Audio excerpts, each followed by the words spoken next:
Welcome to day one of the perimenopause reset. So thank you for being here. We're going to keep today short and on point. So today's topic is the energy slumps, the energy crashes that we are all getting in the early afternoons. So you might wake up feeling pretty good, energy is high, and then come lunchtime or shortly after lunch, we just go straight downhill from there. So I hear this from pretty much all of my clients that we're struggling to get through the afternoon, and that, getting through the evening routine, especially if you've got kids and if you've been working, getting through those evening tasks can just feel pretty impossible.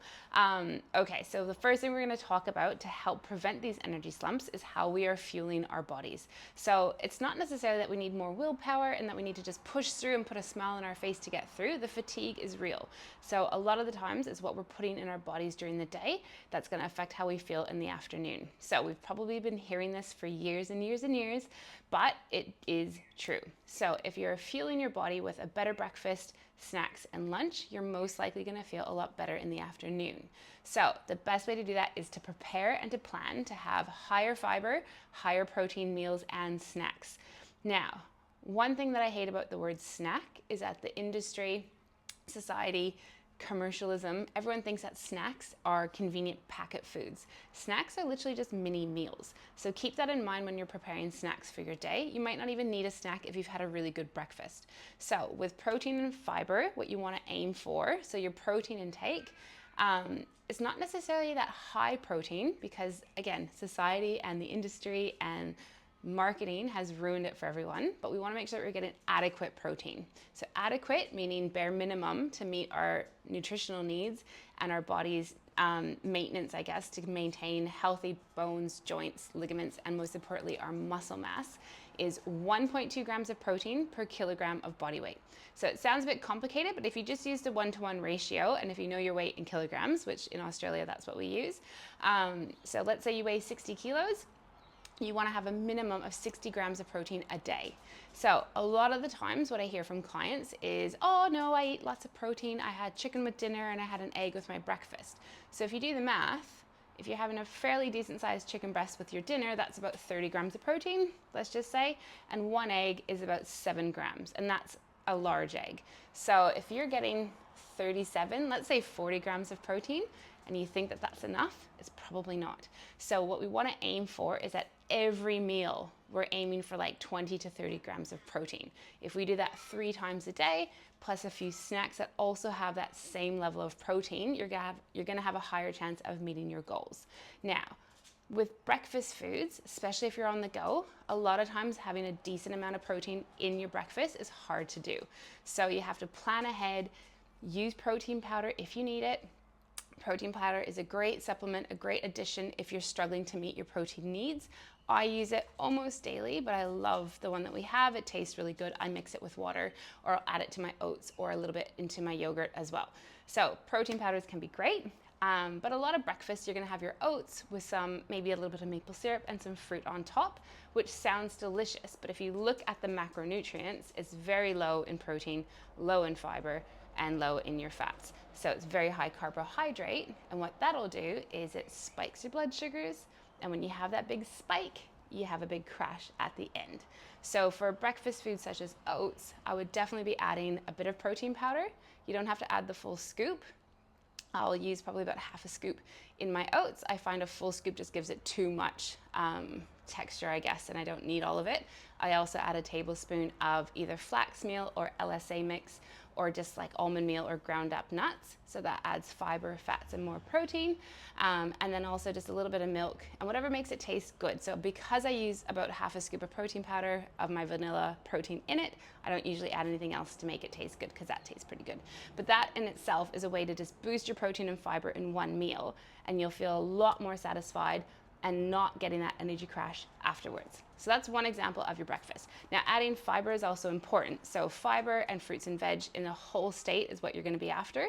So not necessarily juices or purees, but by adding like carrot sticks as a side dish to your lunch, or if you're having a salad, making sure that there is nice, lots of raw, crunchy vegetables in there. You can also add fiber as an additive. So if you're having a smoothie, you can add in some flax meal. You can add in psyllium husk if you have to.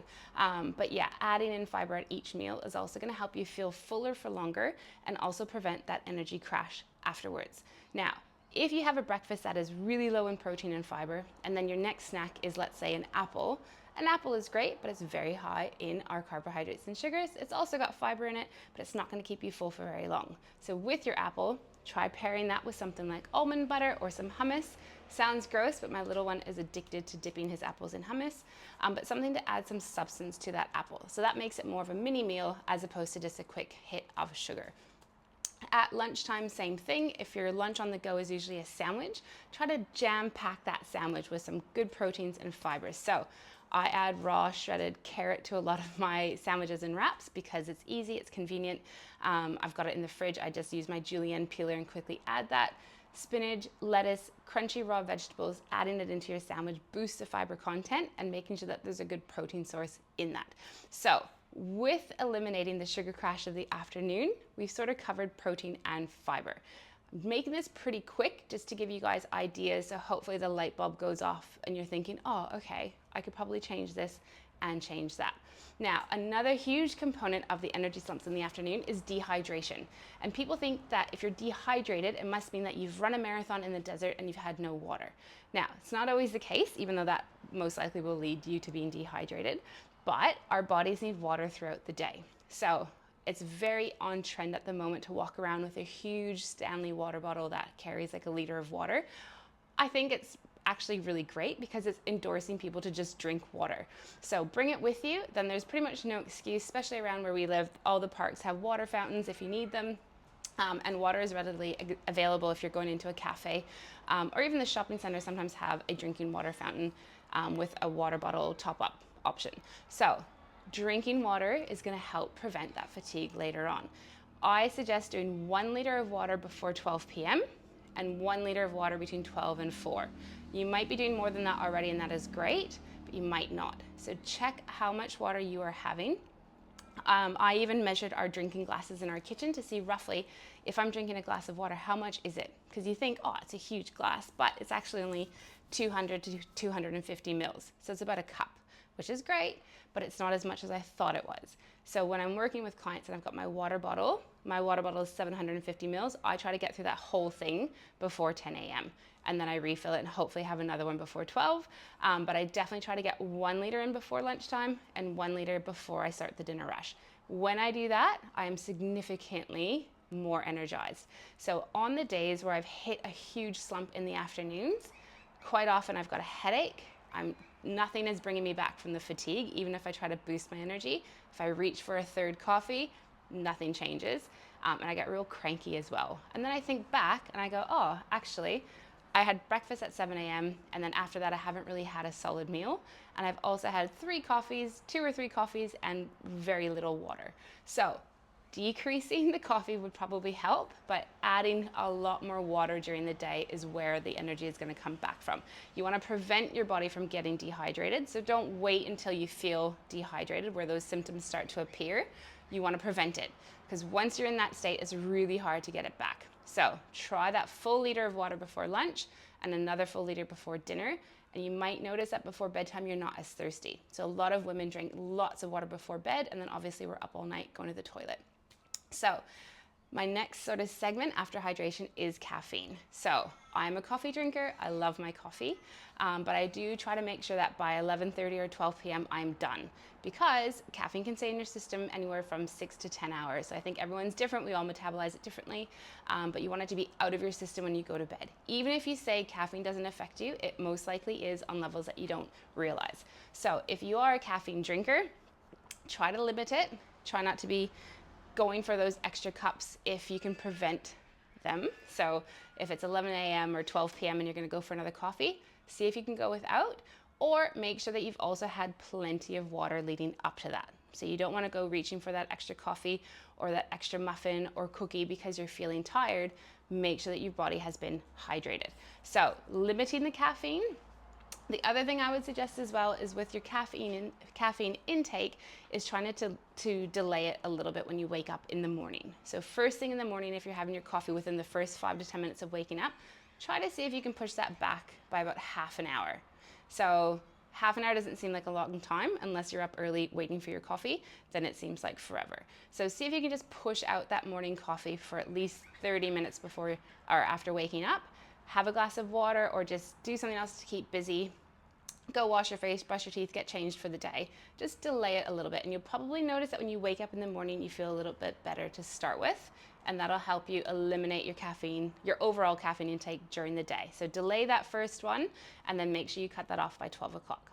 So there's 4 steps that you can start implementing now in terms of preventing the energy slumps in the afternoon. Boosting your protein and fiber intake at each meal and snack. So pairing your sugary foods or your high carbohydrate foods with something that is also having protein and fiber with it. So pairing some almond butter with your apple or a piece of cheese with your apple, that makes it a bit more of a balanced snack. Things like that. Also hydration, so aiming for 1 liter before 12 p.m. and another liter between 12 and 4 p.m. That gets you 2 liters. You can also have more after that, obviously, but aim for those sort of milestones during your day. And then your caffeine intake, making sure that you're not reaching for more caffeine when you're feeling tired. Limit it to before 12 p.m. and try to push out that first one a little bit after waking up so it's not first thing in the morning. So try those out, and your task for today in the Facebook group is please send us a photo of what you're having for a snack or a meal. So whether you've made an effort to make that more balanced, or if it's just what you normally have and you want some help on how you can tweak it a little bit to make it more energy efficient, let's say. So see how you go, and please don't be shy. Let me know if you have any questions, and we'll see you guys in the Facebook group.